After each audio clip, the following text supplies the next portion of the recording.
8:46 p.m. Let's call this meeting to order. So we'll start with the opening remarks from Josie. Yes, thank you. Thank you so much, board members, for joining us here this afternoon. Members of the public and the HOCP/HLC team. We're really excited to welcome you to our new headquarters and to have an in-person meeting. It's been some time. And so today we have a pretty robust agenda for you that includes updates in terms of the work that's been taking place, as well as a request for support for our board, for our budget here for FY27. I do want to just start with the staff announcement. If you had not had an opportunity to bid farewell, but not too far away in the future, we'll see again. John Voss did transition and retire. We have already taken him up on his offer to reach back out to him as of yesterday. Okay. And so as we were preparing these materials, he was so kind, as we know, to jump on a quick call with us. Comes to the donor meeting, add him to the donor list. Oh, I sure will. I sure will. And he'll actually be an inspire. And as we all know, he just made such a great contribution to both the nonprofit and the agency for decades. I'm also pleased to introduce and welcome and introduce you to our new grants coordinator, Dr. Marsha Koger. And she comes with a great deal of experience, of course, big shoes to fill, but comes with experience that I know will give her the talent and experience she needs to get the job done. And so I would like to allow you an opportunity, Dr. Koger, to introduce yourself. Sure. I'm just ecstatic, happy to be here. I'm looking forward to working with you all. You've done some amazing work, so I'm looking forward to continuing that work. I've been in the development field for about 20 years as a grants writer. My last position, I was the federal grants manager for the Seed School of Maryland, which is a public school. It has a very similar structure to HOC and HOCP, and I'm just looking forward to being here and working with you. Turn to the minutes. All right. So I guess you all had a chance to review the minutes from the Jan 2026 meeting. And I would like to ask for a motion to approve. Yeah, I'll move it. Yep. Any seconds? One second. All in favor? Aye. Thank you. The minutes from the Jan 2026 meeting are approved. Thank you. The next item is an update in regards to our financials. We invited our HLC's CFO, Tim Getzinger, to join us virtually for this portion of the Next slide. Thank you, President Andrews. Nice to meet you, HOCP Commission, and to the viewing public. For the record, Tim Getzinger, I'm the Senior VP of Finance, as well as the CFO. You can move to the chart on that first page, please.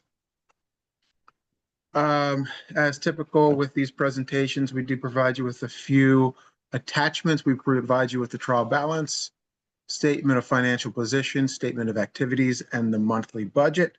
In terms of the macro picture for HOCP, what we're doing is we're showing you where we were at the beginning of the fiscal year, which is July 1, 2025, versus where we are essentially currently at the end of May 31st, 2026. And so what you can see is there has been positive variances in both your unrestricted and donor restricted funds. Your donor restricted funds are generally going to be your grants, and that means that you have to spend it on the particular budget item in which it is assigned.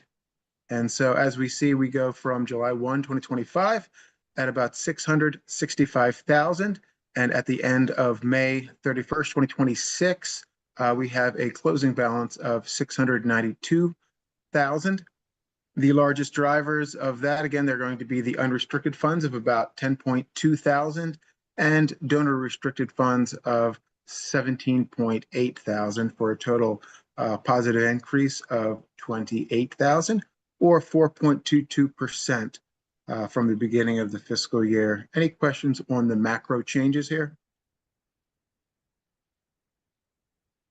Okay, hearing none. The first attachment, what we do is we provide you with the, can you move, I'm sorry, could you please move to the next page? Thank you. The purpose of the trial balance is really just to verify the accuracy, the mathematical accuracy of the accounting for HOCP. So at the end of the day, you should be seeing the same debits as credits. The whole purpose of the trial balance is so we can use it to make sure that when we provide you with the formal financial statements, which is going to be your income statement as well as your balance sheet, that we are providing you with an accurate depiction of those. Okay, so then moving to the next page. And this is going to be your statement of financial position.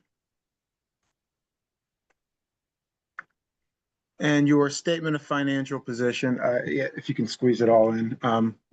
This is essentially your balance sheet. So this is the big picture of essentially the worth, the total amount that you have available, liquid and unliquid, at HOCP. So as you can see, the total amount that is held in accounts, cash and cash equivalent, is about 740,000. However, there are some ins and outs that have to happen. There are some funds that are owed to the bigger HOC as well as to reconcile P cards. The reason why you owe it to HOC is because we will advance the money. We will then put like a credit on the account and then we true it up. And so the total amount that is due for that, due to HOC, is that 47,000, which ends with a total net asset balance of 692,000. Okay, we can move to the next slide. And that is your statement of activities, which is also a way of saying your income statement. Okay, and so what we're doing in the income statement is we're taking a look at all of the sources of revenue and then how you're spending it. And so the two main contributors to your positive revenue is going to be your contributions, and then it's going to be your bank interest income. We transitioned all of our accounts into a certain type of checking account. It's called an interest-bearing direct deposit account. It's essentially a checking account that works as a savings account so that you generate interest. I believe the current interest rate is probably about 3.25% right now. And so that has contributed to your $23,000 in additional bank interest generated. On the expense side, you have spent $223,000 through May. I did take a look at the last 3 fiscal years. We're going to be right around where you normally are in terms of expenditures. Last 3 fiscal years, HOCP has expended around $250,000 to $350,000. So once we factor in May, we're going to be about where we ended up on the expense side over the last couple of years. The last exhibit here is just your budget. And again, what we're doing there on the next slide, I'm sorry. So your total budget, just to remind you, is $570,000. Of course, as I just indicated, $223,000 has been spent to date. We have oftentimes seen HOCP with a slightly higher budget than they do in expenditures. Sometimes it's timing, sometimes it's rolling out different programs. There's a number of factors that can lend to that type of activity. I do believe there's also a budget draft. I do think that might be presented later. Am I accurate on that, or should I? Correct, yes, correct. Okay, Yes. perfect. Then with that concludes my presentation. I'd be happy to answer any questions. So, no, Tim, thank you so much for your presentation. On page 14, I see your income statement. So is it possible to have this income statement for columnar for unrestricted and restricted? Because I see you have there is a change in unrestricted for 10,000 and restricted for 17. Were there any major new contributions that came in this period? So I do know that on the program side, there are different reports and reconciliations that happen that can demonstrate that this comes straight from our financial system. I'm not sure of whether the program staff have other public reports that can be made to demonstrate where there are changes in the restricted and unrestricted funds. But I think that that's something that we can certainly take a look into. Thank you. That would be great, because I think also in the past, we used to see a report which used to tell us which new grants were added during the year. So, because I can see money expended 223, but we don't know if it's from the unrestricted pool or the restricted pool. Absolutely. I think there are ways that we can probably pull that information and maybe come back and be able to provide you with that information that you're requesting. Yes, we can do that. Thank you. Yes, thank you. Okay, Thank you, Tim. thank you. Thank you. Have a great night.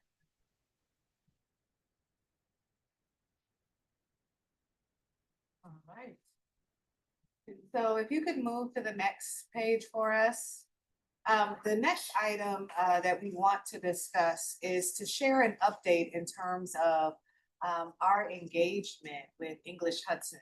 As you all might recall, and thank you so very much, you approved for the first time a budget that allowed us to bring in a consultant to help evaluate, one, our current structure, where there might be opportunities in terms of how we move forward with our nonprofit, but also to look at fundraising and different strategies we may want to take there.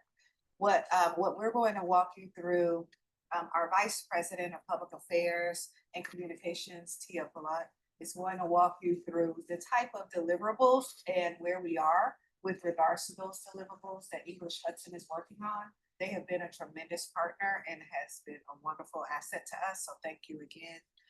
There will be a couple of topics that we go over where I would like to pause to get consensus and or feedback from you all, because there's some decision points along the way here. But I will turn it over to Ms. Blunt. Awesome, thank you.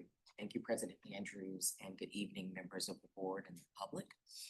For the record, my name is Tia Blunt, Vice President of Public Affairs and I'm Communications. certain if they can hear you. Can you all hear me? Teresa, can you hear Ms. Blunt by chance? Well, Tim, could you hear us? I can hear. Yes. Okay, fantastic. Thank you. All right, so presented here is a tracker of deliverables from English Hudson along with your statuses. As you will see, that there are several that are complete, underway, not started, or forthcoming. Today, I'm going to focus on the things that are under review and those that have been completed, as those that are forthcoming or not started represent future activities, some of which may get deferred, some of which we want to advance, that are higher priorities, such as board recruitment, as well as support for Inspire, our fundraising effort. So the first of which is fundraising readiness. And this assessment really did offer us insights into the building of a broader strategy for the organization, really designed to help us look at how we increase our pool of funders from foundations, corporations, and individual donors.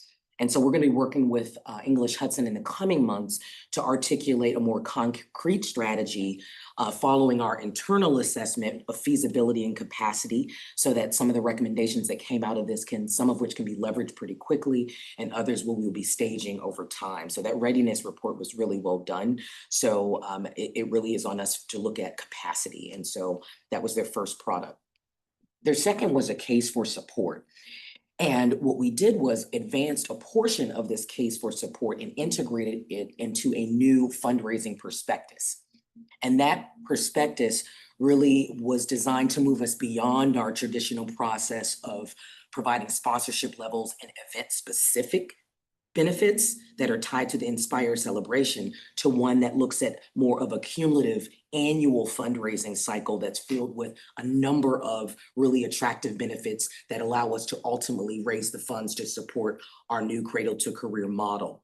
And so that prospectus builds the case for support. It spotlights our new Cradle to Career model that's outlined in our HOCP strategic plan, as well as the anticipated impact that those contributions will have on the number of lives we're able to touch. So that's a really, really strong prospectus, and you all will see it when we launch our Inspire page. We're excited about it. We also spent some time looking at sort of a outline or a structure for the board strategy, and that really is the document that we referred to earlier on.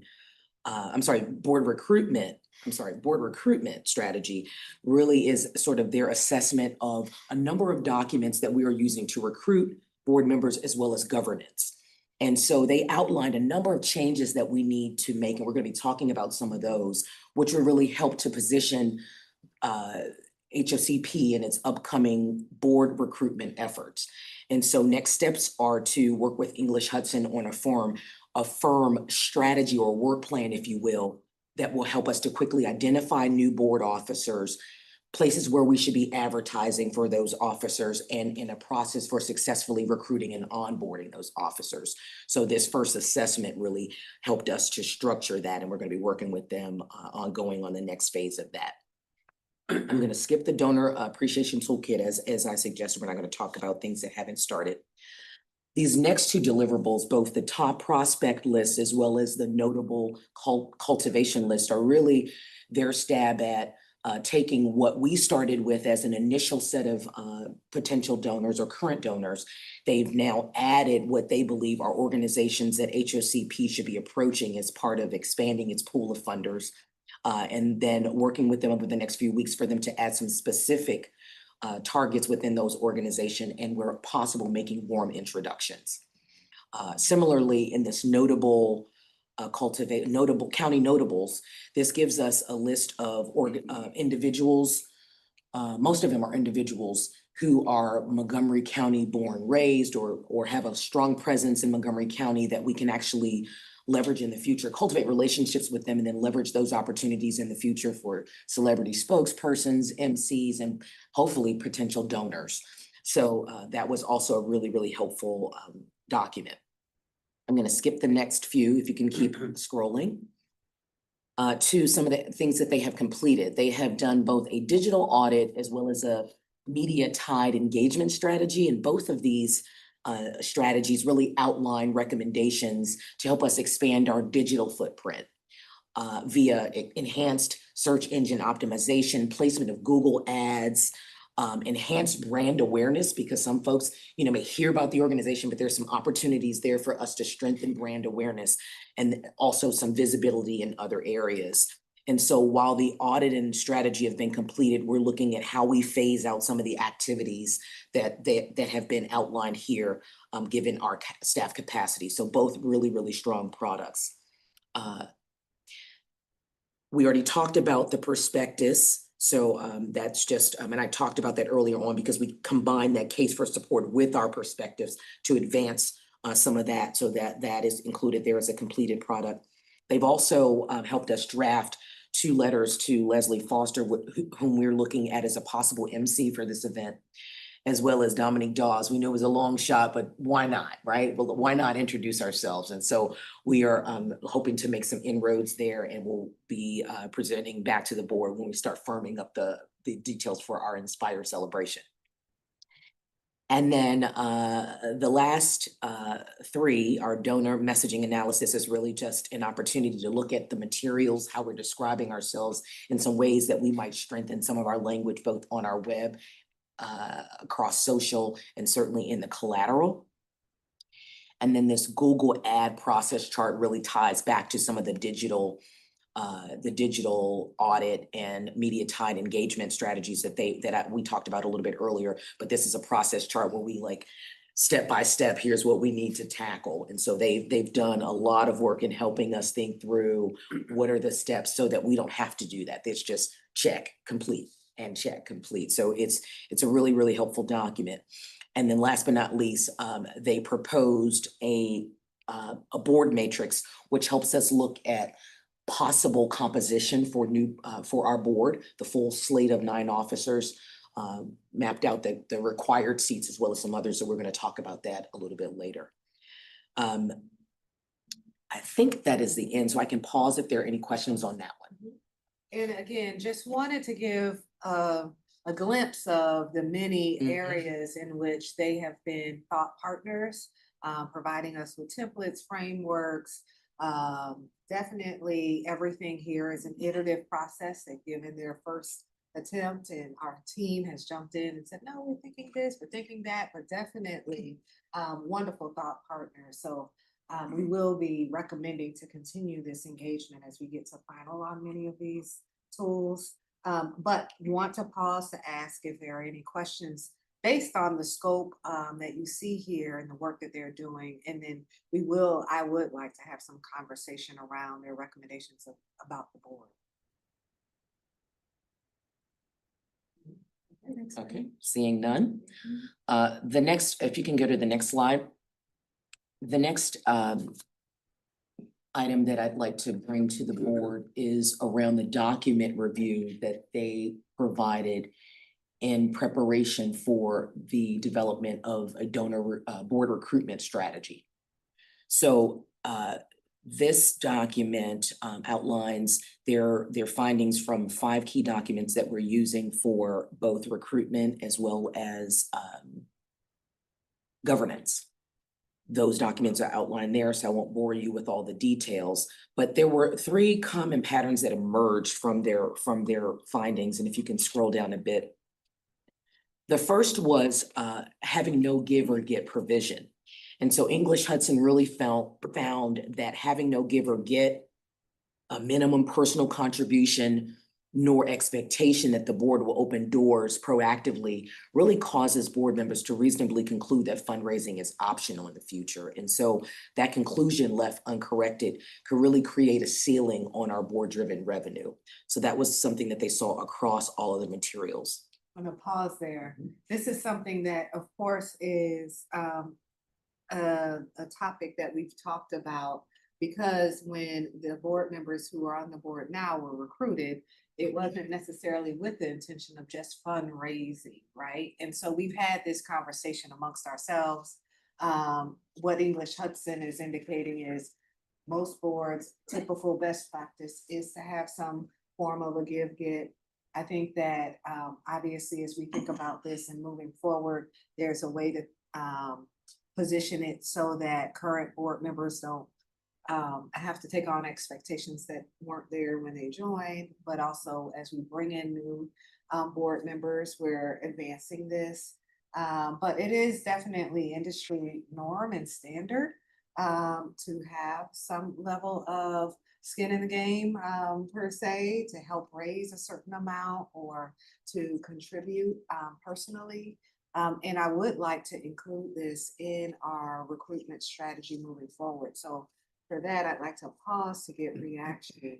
And again, this can be anywhere from 500 to 5,000, quite frankly. You can make the range whatever we think is reasonable, but would love to just hear from you all on how you feel about that. Does that, sorry, does it include like us trying to organize different strategies in fundraising, or us just donating personally? Or both? Oh, well, and so the board definitely should be involved in helping to think about fundraising strategies for sure. And then this is a situation where even if it's help us with reaching out to certain people, trying to raise a certain amount of money that can meet that satisfaction, mean that requirement, satisfy that requirement. But moving forward, remember when we expanded the board to 9 seats, we were all acknowledging that it would be much more beneficial for the overall makeup to have some board members who, one, have some financial philanthropic connections and or desires, as well as people who are well connected. And so, and I do believe that as we move forward to recruit talent, the type of board members who we want to recruit are the type of board members who are probably on other boards who have give-get. So it would, you know, raise the caliber, raise the expectation of what that engagement looks like. I would say that I'm in support of it as well. I think it's a good idea. I think you get more of a vested interest in the organization, right? For folks that are, end up being more committed, learn more about the organization, particularly if you're out there needing to pitch, right? And talk to other folks about, sort of benefits. So, and I don't think that even at like a $5,000 amount, that it's really a super heavy lift for a lot of folks to go out there, especially if it's a target amount. You have the opportunity to go out, meet folks, talk about the organization, bring awareness. And I think, as you said, I think most board positions do have some form of expectation of bringing in some form of dollar. So I think it would bring it in line with what other organizations are doing. I think when the group was organized originally, it was more of an insular organization with, friends of HOC or ex-employees of HOC that were involved. And this is going to change the character of the corporation, which is fine. And I think it's going to open up more opportunities for people that may certainly know HOC, maybe have been involved with HOC, but have, broader context in the community and more interest. So if that's, what we want, then that's the way it goes. I don't know. I still think there might be room for some people that are closer to HOC in some way, maybe a former employee or somebody who has contributed in other ways that might not have, the wherewithal to make that kind of contribution or that commitment. But other than that, I recognize what Rose said, and so it'll change a lot of the character of the organization, but I think overall, positive. So. Can I just jump in here really quick? Sorry, Varun. I just wanted to say I agree wholeheartedly with everything you said, Ken. I just want to say though, I have not been on the board as long as you, Ken, or you, Varun. But you guys have had a commitment to this organization. I know it's not been in the fundraising context in Chelsea. I completely understand.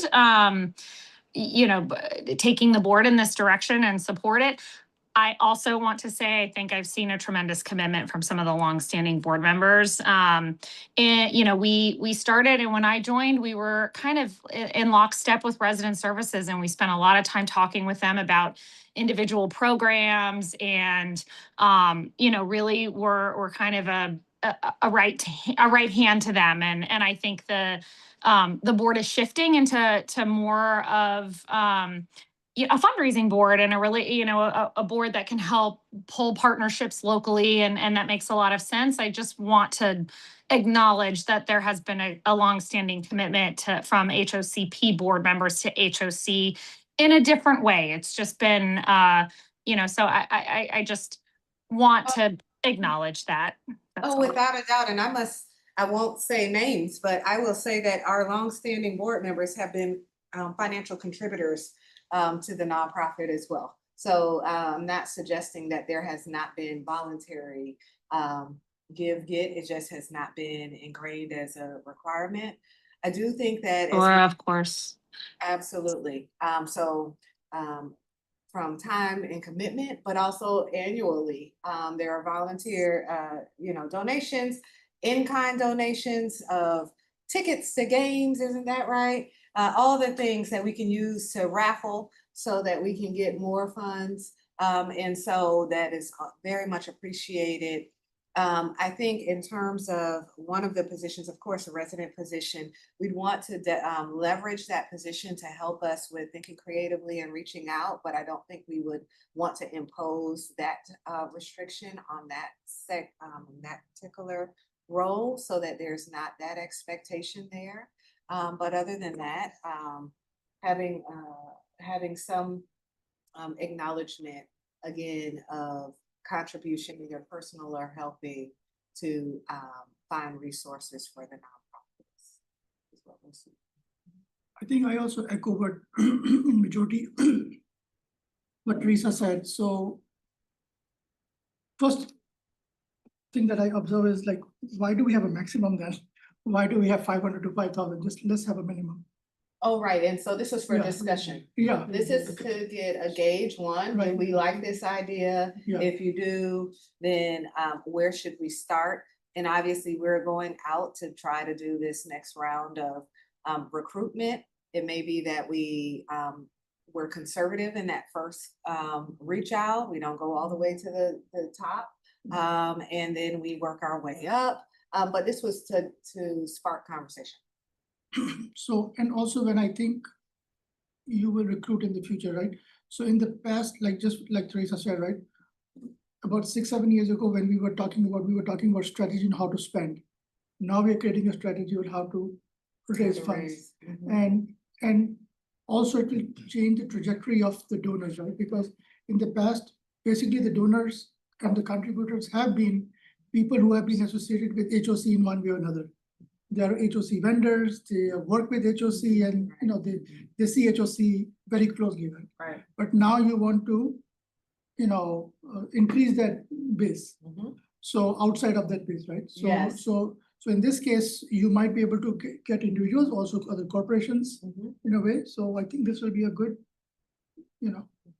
trajectory. Is there a recommendation on what that amount should be, or do you all want to defer? We'll have further conversation with English Hudson and get a range. Recommendation there, or do you have a recommendation you'd like to? I'm kind of in the camp of just kind of setting a minimum, right, of kind of a targeted amount that folks are aiming for. And I mean, maybe at least in year 1, year 2, just see where it lands. Yeah. With respect to people's connections and kind of who's on the board. If those targets are being greatly exceeded, I mean, that might influence how you want to do board recruiting moving forward, or if it's coming in much lower than that, right, then again, you might want to adjust to be able to kind of figure out where that targeted dollar amount is. All right, well, thank you. That was one of the key areas. And I do want to just indicate, Varun, the point you made in terms of how we have approached for raising funds in the past with one major event with our list of vendors. One of the feedback loops that we've received from English Hudson is that there is donor fatigue. We're constantly going to the same people. That there's opportunities that we're leaving at on the table for many other organizations and individuals who would like to contribute. And so we need to think more broadly in terms of our strategy. So that was definitely one of the feedback areas. And I think we can see a lot of capacity for program targeted grants, not technically contributions, in which those summer programs will be directly funded. If you streamline, a sort of a program or a policy and make it a 2, 3, 4 year ongoing. Yeah. Exactly. And so when you show success, then you will see so. Okay. Okay.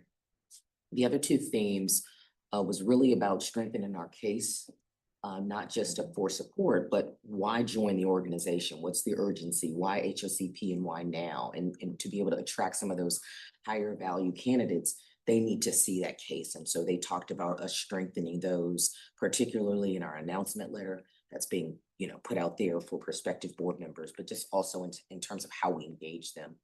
And then lastly is around an onboarding pathway so that we're not treating this as sort of a recruitment exercise, but really being intentional about what is the process after they've been recruited, they sign their agreement, what's the cultivation and learning that happens that they are receiving. And so if you can scroll to the next page, we've actually talked through, there we go. So we've actually talked through the first of these solid recommendations. So thank you, President Andrews, for that. This second one was actually before they had a chance to review the bylaws. So you can sort of ignore that. We know that we have 9 seats in the bylaws. But they did, as I talked about earlier, propose a board matrix of that composition, and we'll look at that here shortly. The third is around standardizing that fundraising language across all of the documents so that once we agree on what that minimum is, that requirement is everywhere so that folks don't actually take one of the documents and sort of misinterpret or take the most lenient document and say, okay, here's my understanding. So we want some consistency there. They talked about making our application process more user-friendly, taking it out of the hard form and into an electronic form, so that's easy for people to submit a Google form and submit. They talked a little bit about the differentiating the expectations from the agreement, which we thought was a good idea because they recommend treating the expectation document as a cultivation tool and the engagement document as a governing instrument.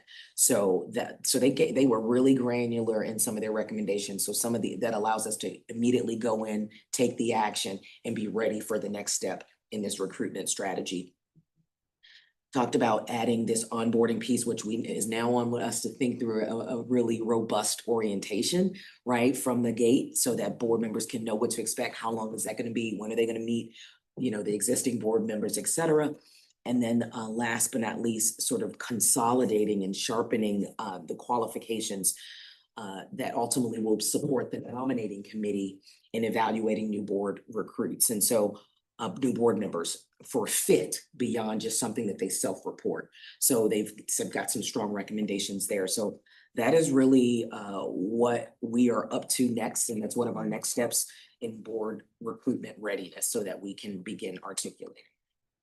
I think there is one more page on this, if you can scroll down, which is, we talked about the matrix. And so what they have made, so at the bottom half of the matrix are the required seats. So those are laid out in the bylaws.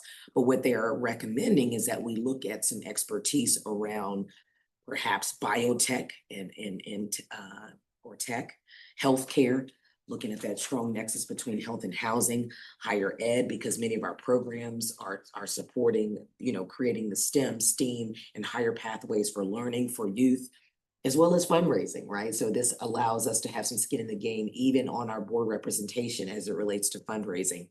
And then economic development, which brings in that real estate and larger community development play. And so this is a proposed structure that they're thinking about. Now, mind you, when we look at the current board composition and the expiring terms, we're not recruiting for all of these positions. I think it's maybe a total of 4 board members that will be recruited in this particular cycle. But this gives us a strong framework to work from when we're looking at what's possibly missing. And so I know there's going to be more work that President Andrews is going to do here. And so one of the key things when they initially proposed this, I thought something different. I thought, oh, you're going to introduce us to Amazon and you're going to suggest that we should allow them to have a seat on the board. Mhm. Is that what you're doing here? And, I think we can definitely take that strategy, but what they were saying is these are industries that we should think about when we're targeting, but as we all know, we did not want to be too prescriptive in the actual bylaws. So this is something that when we're looking at potential candidates, we might want to think about, oh yeah, it's good to have someone who has this background. We don't currently have that on our board, and it aligns with the work we're doing. So they just lifted that up. We are going back to them to ask for very specific recommendations on where to post, who to talk to, how to get potential board members. There are definitely organizations and different outlets where people who are interested in serving on boards go to. So we want to be tapped into that. And then they also have a list of well-known, connected individuals that they think we might want to target to see if they're interested. So we're going to see where that leads us. But I wanted to turn to Varun just for a quick moment, because I know you've led this process before. As we get these materials together, what should the board expect in terms of how you will engage the board and how we can move forward with the actual recruitment? So I think the question you're asking is from the board who will be involved in the project? Right, or just as you lead the board, how will you go about that? I understand in the past you've been able to get a couple of volunteers to join you in interviews. Yeah. And so we'll do that same strategy again, I presume. Yeah, I think it might make sense this time to have your team first approach and be able to shortlist. And once they are shortlisted, then I think then we can decide like which board members would be most best suited for which sort of audience. Like if you're going for Amazon, then maybe a different audience. You know, but I think we want board members to be able to exactly say what we like, maybe speak from a script. So we don't make the same mistakes which we did like 5-6 years ago, right? Yes. So be able to highlight what the organization does and where you want to be.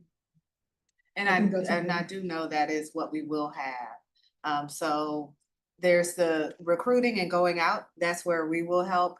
At some point, there definitely is still a formal process where that application is submitted and this board determines and votes on your board members.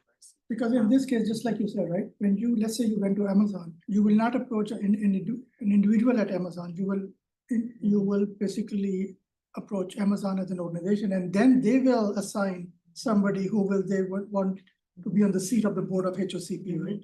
So that's how. Yeah, if that happens, then we'll just hold a nice special meeting and you all. To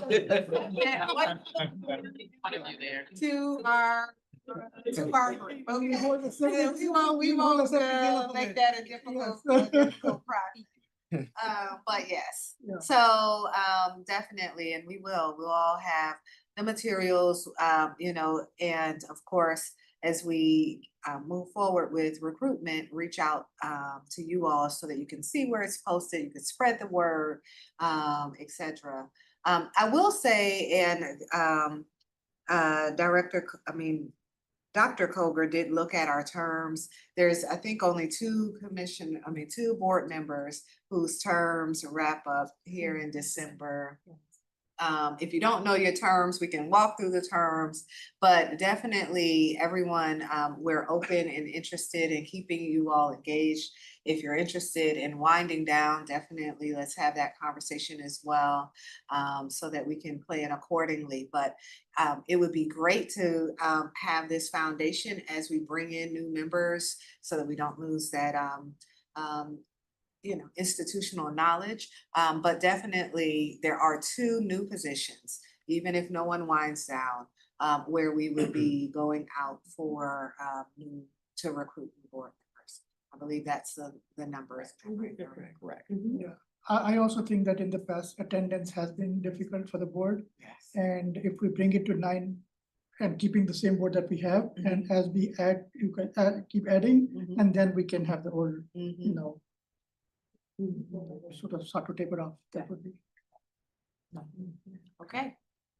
Well, any other comments on that? If not, we want to share some exciting information about next steps with Inspire. Next slide. Exciting. It's kind of hard to see, but just want to let you guys know that it is happening October 15th, right here in HQ. From 5:30, I believe it is, to either 7 or 8. Don't quote me here, but we're excited. This year, we're going to be doing something really special, so hold on to your seats. We are advancing a theme called Inspiring the Future and Building It Together. And this is going to be a really tech forward, it's what might feel like, wow, this is really, really cool in terms of seeing all the demonstrations and how people are being impacted with STEM and STEAM and drones and all of the cool things and the technology. So that's going to happen here. We don't want to steal too much thunder, but we're also going to do a big reveal. And one of the reasons why we want to talk about inspiring the future and building it together is because the Opportunity Innovation Center, which is what we are coining it now, is going to be a big fundraising effort that's going to help us to leverage the resources for the repurposing of our 880 Bonafont. And so that could be the launch of a larger campaign, but we're going to try to do this in a really big way, in a really innovative way. So expect, hold on to your seats, that there may be some increased cost to make this thing happen, but it's going to be fantastic. And so as a result of that, we have English Hudson has supported us in thinking through, and again, apologies for how small this is here, but you all will see the perspectives. And you have They've given us in your packet. They've given us a couple new types of benefits that are not tied specifically to the event, but that have long range throughout the year, whether that's really doing donor spotlights and partnering them with youth that they've been able to support, to engaging them in a donor breakfast where they have a say and have a road show to see some of the exciting things in real time, to just a number of property tours, to even engaging with full corporations and offering volunteer opportunities, which is another way for them to connect to our communities. So we've really thought through some expanded benefits, the financial contribution associated with that. And so that's going to be rolled out in a big way to really help us towards our annual target. So stay tuned for how you all can support this year's fundraising campaign. And we're super excited. And I will hand it over back. Yes, to thank you President so Andrews. much to you. Mhm. And this is really exciting. The theme is one that I think the team is already thinking of wonderful bells and whistles all throughout this building. Okay, so it will be engaging. It hopefully will inspire our donors to see the future and how they can be a part of helping young people and our residents be prepared for the future, which is ever changing. And so we're taking that theme all the way. I will say, even here today, after this meeting, if you all have time, I'd love to give you a quick sneak peek on the top floor. That's one of the key spaces, event spaces. This room will be transformed. There's another floor that has another large space that will be transformed. So this will be throughout the building. And definitely a wonderful occasion to lift up. I know that Tia mentioned that even with our donor engagement strategy, we're thinking about how to make sure that donors have a chance to connect throughout the year. I do want to also lift up, and I will be asking to be the support and Dr. Koger's support in this, making sure that you all know the various events that happen throughout the year where you can come and volunteer. There are events that happen every week, right? Just 2 weekends ago, me and my daughter went to one of the properties to deliver groceries that come on Sundays. Okay, on a Sunday morning. And so there are ways to connect. It doesn't have to be formal, but definitely want to make sure you all are aware of those opportunities and also the next big events that we have coming up. Is it a place we can choose? If I can come with my daughters, I will surely take them. Absolutely, yes. And so Davita is our main connector here. And for our children, they get volunteer hours, okay? So Zola got her hours on that morning while delivering groceries to our seniors. So it's definitely one of the many ways that I would love for the full board to feel vested and connected. Okay, next slide. I think that, speaking about the future, this next topic is focused in on our scholarship program and the Tony Davis Memorial Scholarship. I'm going to turn it over to our Vice President of Resident Services, Ms. Davita Rowley, to provide this presentation. Thank you, President Andrews, and good evening to the HOCP board and the viewing public and our HOC team. For the record, my name is Davita Rowley and I serve as the Vice President of Resident Services here at HOC. As you know, every year we have our Tony Davis Memorial Scholarship. I think this is probably the 10th year or so, and we've expanded it over time, and we want to make sure that we include more scholars in the award ceremony, which is taking place, by the way, next week, Thursday at the Civic Center. So if you haven't already received the invitation, we will make sure that you do. So last year we awarded 10 scholarships. This year we have 9 that we are proposing. And if you recall, there are 2 tiers. There's the original $5,000 scholarship, and then we had a lesser amount for those that were essentially the runner-ups. So it's the same process this year. We are requesting 4 or 5 scholarships in the amount of $5,000 and then 4 in the amount of $2,500. You'll see here some of the bios of the students, their GPAs, the score that they got. The total score was 88, so we have the highest score at 82. And then we do have, of course, as it goes down, the ranking is a bit lower. And there's variations in terms of what the students are going to be focused on. So we have biology, we have business and pre-med, we have a student that's going to Utah Tech, we have business, well, actually more than one business major. So you'll see the various academic goals represented here.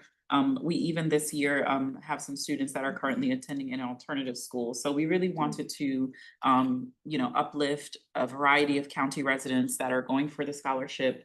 Some of them are excelling and some of them are trying to get themselves on the right foot. And so we hope that you would consider all 9 of the scholars that we've proposed this year to provide the scholarship award. With that, we'll open for questions, and this is actually an action item, so we'll require a motion. Yes. Any questions, any comments? All right, hearing none, I would like to ask for a motion to approve resolution 26-06. Motion. Seconds? I'll second it. Congratulations, so resolution 26-06 is approved. All in favor? Aye, there we go. Thank you. Always makes you feel good too. Yes. Hopefully, get somebody going on the right track. Absolutely. And every year is so inspiring. So definitely, again, my hope is that an invitation went out. If it did not, please accept our regret, but you will definitely get one. It's for next Thursday. It's here in the Veterans Plaza. And the young people, they come with their families, they're excited, and we celebrate them. So thank you so much. May I add, Chelsea, just really briefly, just so you're not caught off guard, that we also have the Ready for Life program that we launched this year, as you know. Can you speak a little bit about that? Yeah, so the Ready for Life program, which you all funded this fiscal year, was to prepare students for life after high school. So they learned about finances, they learned about health, they learned about college and trade schools and different professions. We had a professional panel. They went to the Earn, Learn, and Thrive Fair at Montgomery College. Like, it was really robust. They're going to be awarded with a stipend based on their participation in the program. We had 30 slots. We had 43 register. And we're ending the program with, I think, 29 graduates. So it was a hit. We were excited to see so many young people interested in improving. This was a direct result of the feedback they shared with us during the focus groups, that they want to learn how to prepare to be an adult. They were very anxious about that. So the program went really well. It's been every Saturday here for the past 6 weeks here at HQ, and they will be attending the Tony Davis Award dinner as well with their families to celebrate. Awesome. So it's going to be a much bigger event, and it's going to be very exciting. And that's why I think we were asking for the detailed listing. Had we Yeah. seen that, that would have come up for discussion. Yes, Yeah, thank you. yes, indeed. Thank you. Wonderful. Yes, thank you. The next item is our request for your consideration and approval of our FY27 budget. I'm going to turn it over to Dr. Koger, who had the honor of helping us through this process. Sure. Next page, please. We're gonna go back. I'm Dr. Koger, I'm the new grants coordinator here at HOC. And next page, we're gonna really specifically look at the budget. And then we're gonna go back and talk about the resolution for the budget, but we wanted to go over everything line by line. So give you a chance to see if you have any questions. I'm gonna talk in particular about the income side, and Davida will talk about the expenses. So if you look at the first, in terms of grants, in terms of our income, our Montgomery County Council grant, there has been a slight increase there. Then the PNC grant, we have been notified that we are actually going to be awarded this funding for the next 2 years. So we're really excited about that. And then you look at the next one, grants, they were Pop off of that one. I'm sorry, I'm just gonna jump in. That grant has been so successful. It was a program, a home buyers, what was The Homebuyer Advantage. Advantage, I was about to call it book club, but Homebuyers Advantage Club. But this is a program that helps those participants with their credit, with preparing for home ownership. And in this room, actually, we celebrated the first home buyer. So within a very short period of time, was able to get someone ready for home ownership. There's many other people that are in the program, but because of that wonderful success, PNC is committed to continue to contribute for this program. So just want to acknowledge that. And this is both our resident services as well as our mortgage finance divisions are working hand in hand in supporting this initiative. Thanks. Thank you. So in fiscal year 26, we anticipated receiving $30,000 in grants, but we did not receive those funds. So there's a possibility we might be awarded additional funding, and if so, we will notify the board. Okay, if you look at the next item, $200,000, we're excited about that. We did receive new grant funding in the tune of $200,000 for our new senior program with, from Enterprise. Now, if you look at the next item, we're excited about this one too. This is, we were awarded $50,000 from an anonymous donor for our fatherhood initiative. And I just want to pause. Obviously, this was a program that was at risk of winding down because we did not receive the renewal funding from HUD in regards to the fatherhood program. We did go before the county council, requested support from the county council. It was a tough budget year. We were not able to get funding, but we did have an anonymous donor who reached out and was interested in supporting this program because of how successful it's been. And so they've committed $50,000. So we're really excited about that. This is awesome. So not that we want you to disclose the name of the donor, but how did this person become aware? Right, and this is someone who did reach out to me because they had awareness. We have had a lot of public events. In fact, just last weekend, was it just like, I'm losing track of date and time. Last weekend, I was at the park in Wheaton Regional Park, a wonderful Father's Day event that happens every single year. There's so many connections, and so That's a media exposure as well. yes, and media exposure, etc.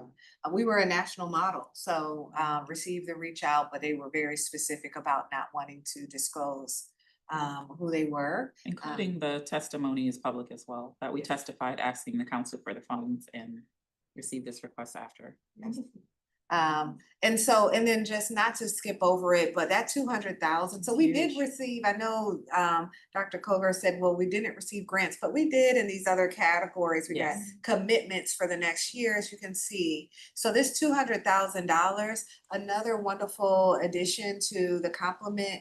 Davida, I don't know if you want to speak to it, but this ultimately will help support our seniors. Yeah, so the resident services team was made aware of a grant from Enterprise, and this is for food support specifically at our senior location. So we applied, we received the maximum amount, which was $200,000. So it will allow us to provide meal kits for seniors for the weekend, especially at the sites where we do provide warm meals during the week, but we're not there on the weekend. So we thought, why don't we create these packages of non-perishable goods that, you know, the residents would have on the weekend. Food insecurity, as you know, is our biggest challenge, and especially among seniors. And we want to make sure that older adults feel equipped. There is also an educational component where they'll have a cultural meal and they'll have storytelling. So it's also meant to be a socialization activity as well. Yeah. Okay. So the next line item is HOC Works. We anticipate receiving $30,000 in donations from our HOC Works program. 80,000. It's 30,000. Is Small. it 30? Small. Yes, 30,000, yes. Okay, 30,000. And You mean you were rolling it up? Fatherhood falls under this HOC Works. Okay, sorry. I didn't Income, get it. yes, and it's in terms the of categorization that John. yes, which sections? That way. Yes. So next item, in terms of fundraising, 250,000. This year, we have increased our fundraising target by $50,000. We do anticipate raising funds throughout the year, including for our Inspire event. Okay, the next item is $25,000. That's an average of what we anticipate receiving from interest from our bank. And then the next two items are use of assets. In terms of these use of assets, these funds, they are carryover from previous years, and we use those to help fund our programs. And the discretionary funds assets comes from reserve. So that's basically what those two items are. So at this time, I'd like to reintroduce Davida Rowley, who will walk us through the programmatic expenses. Yes, and just as a general note, there aren't any major changes in terms of the programs we were funding last year to this year. For the miscellaneous needs, as you recall, that's just this general catch-all bucket that for things that come up throughout the year. So we typically don't tap into it that much because we already have our programs funded. So we did reduce that to 5,000, just so we're not asking for more money than we actually have been utilizing. And we've also collapsed the move-in costs into that miscellaneous needs. So we were separately requesting $3,000 typically for move-in costs. We figured it's easier to just fold all of that under miscellaneous needs. We have the holiday event every year in the winter, so we just rebranded that to the HOC Winterfest. So we're requesting that again for this essentially the same amount. The back to school supply drive, same amount. HOC Volunteer Corps, same amount.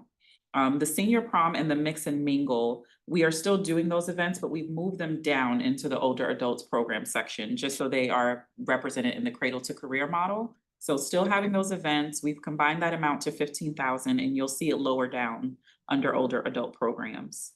One of the two new programs is the college savings program. So you may recall in the strategic plan, this initiative to give kids as low as kindergarten college savings account. So this is a marketing campaign essentially to encourage parents to go ahead and open those college savings accounts so that when the children turn 18, they have a good lump sum to go to college. We would be investing $100 into the account for 30 participants to get them started. And this is a pilot. We've had conversations with the state program. They're very interested in working with us on this. And there is a model out of New York City where they're doing this, and it's been researched and evaluated, and it's been successful. We will continue our preschool readiness programming, which we did this year for the first time, and that covers the early childhood. Then we move to. On that for a moment. Oh, sure. Because there was such a wonderful outcome there in terms of, I know you launched it at Cider Mill. And sometimes in this board, what I should do is pull some of those resident services presentations that I provide to the HOC board as well, because there's always spotlights on all the programs. And I do believe it would be of value to bring that to this board. But there was great pictures of the kids. They went on all kind of field trips, and it's just, definitely very well received and appreciated. Yes, they're already asking about the next one. So yes, we did launch the program at Cider Mill. We had, I think 15 toddlers and their parents. They had a reading program through the library. They went to the Little Towns Children's Museum where they were able to explore different careers. So this is really meant to support the research that the earlier you engage children, obviously the better outcomes that we can expect. So this was just the start, and we're really looking forward to continuing our programming. This is the first time that we're servicing early childhood ever. So it was a great start, and we look forward to your continued support. All right, moving on to elementary and middle school programs, we have our two signature programs. One is the grant from the county, of course, and then the second are our youth STEAM scholarships. High school youth programs, we will continue forward with Ready for Life. I just talked about how successful it was.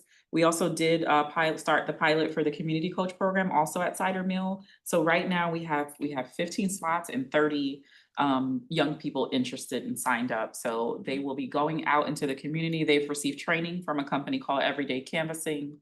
They will be going into the community, knocking on doors, handing out flyers, talking to their fellow neighbors about programs that we're offering and increasing in engagement at Cider Mill. So we're really excited for this model, and they also will receive a stipend. And then, of course, the Tony Davis Memorial Scholarship. Moving on to adult programs, we will continue forward with financial literacy events. We, of course, have the Homebuyer Advantage Club grant from PNC. The Earn, Learn, and Thrive Fair we did do this year. It was under HOC work, so it's not a new event. It's just been labeled a little bit differently this time and then given a dedicated amount. And then we just talked about the new senior food program grant from Enterprise. Older adults, we're continuing with the Senior Connection Partnership, the CKC Farms, the fitness and the socialization programs. So no changes there. And then in the section 3, you'll see a slight increase on tuition assistance. The reason for this is because we've been supplementing tuition assistance through HOC. Through basically an unsecured source. So we've had to kind of figure out where to pull it from each year. So instead of doing that, we just decided to just request all of the funds in the HOCP budget and kind of relieve HOC from that exercise, if you will. You'll see the doubling of fatherhood because of the additional $50K. And you'll see that everything else remains the same. We are not gonna ask for the AEWD certification this year. We didn't get a chance to run it last year. It's kind of always up in the air. We have a struggle with recruiting enough adults to participate. We will probably pilot this, but we will utilize a different funding source. And then I think that concludes all of the programming cost in the budget. I want to just acknowledge and first of all, say thank you to Davida and her team.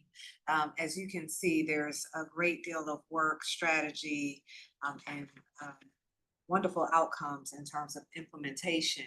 And it is a direct result of the support we receive from this board in terms of shifting our strategy to have a cradle to career model. So our budget follows that. But what I'm most excited about is that the concepts that were created and pitched as new ideas to engage our young people have been a hit. And we knew it, right? When Davida came before the board and said, this is the group we're not touching at all. She was able to pull out that matrix and said, we touch this group, we touch this group, the county touches this group, but this was an area of opportunity. And just as quickly as we stood it up, you know, just with every single program, there's double the enrollment. And so we definitely want to keep these programs going and as the success continues, expand. But I just want to thank and acknowledge and Davida and her team have been doing a tremendous job. Are there any questions in regards to the budget that is being proposed? I was just gonna make one suggestion. As you make outreach to the HOC residents, any newborn between 2025 and 2028 will get $1,000 to the Trump account, right? So if you will, again, not to politicize it, but they will get $1,000. So it would be good that you make them aware, any newborns will get $1,000. Yeah. We did know about that. Yeah. Yeah. So, and while they are at it, then they could also contribute up to $5,000, which will be tax advantaged. Mhm. Oh, wow. So this will be a good initiative for you, and maybe an easy, maybe you can use AI to learn about new. What is, but, well, okay. There's also an initiative coming down from the administration to stop housing authorities from doing voter registration. So I'm wondering, you know, we don't want to be too political in our engagements. But we will definitely make sure that all the resources are available. Yes. Okay. All right. And so with that, this is an item that does require a motion and board's support of formal adoption of the budget. All right. So before we, Teresa, do you have any questions on the budget? No, she did have to step away a few moments ago. Can you go to the previous page? 2607 is the I'm sorry, resolution yeah, number. right, okay, never mind, you can keep it there, thank Here we you. are. Thank you. 26 was. Okay, great. Any other questions, deliberations from the board on the budget? That's good. Then may I ask for a motion to approve resolution 26-07? Yeah, I'll second it. All in favor, say aye. Hey. All right, very good. Good. Everybody's still awake, yes. Thank The budget is you. approved, congratulations, your first budget is good. Thank you. Thank you. Thank you. Good work. So if there's no more action items, then we can also ask for a motion to adjourn the meeting. I motion. All right. Second to that, all right. That's fine. Right, well, thank you so much. Thank you. Thank you. And AJ, we are. Hi, everyone. Thanks, I just got back. I'm so sorry. Thank you. Got a sick kid at home. Thanks, everyone. Very Thank you. excited for